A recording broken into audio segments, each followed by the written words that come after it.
20-25 के करीब जो मंदिर हैं आज के समक्ष रखना चाहता हूँ।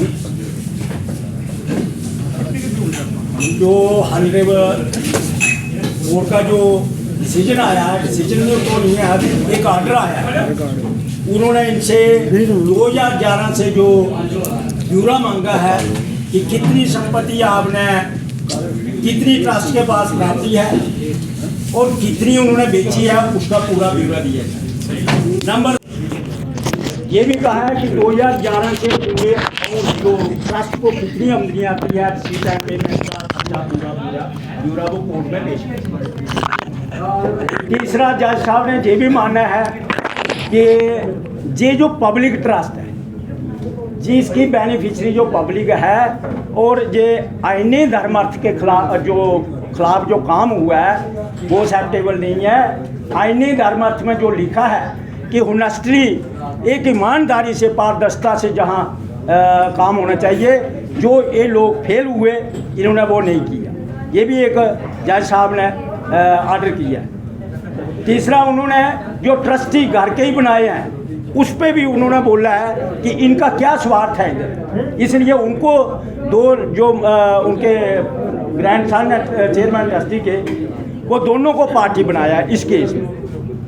दूसरा, इन्होंने जो ज़मीनें जो लीज और की एज पर आईनी धर्मत कॉन्स्टिट्यूशन के मुताबिक 3 साल के ऊपर लीज पर नहीं दे सकते, लेकिन इन्होंने 99 ईयर्स के लिए दी। ये ज़मीन है 40 साल के लिए दी है। 569 कनाल 8 मरले ज़मीन ये नंदनी टंडल के पास, उसका विजिलेंस ने भी बुक की, वो ज़मीन केस चल रहा है।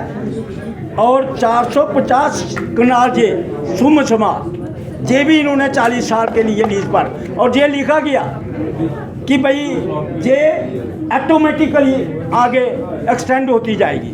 ये जो सरासर गलत जो डील्स हुई है, इनकी जांच होनी चाहिए।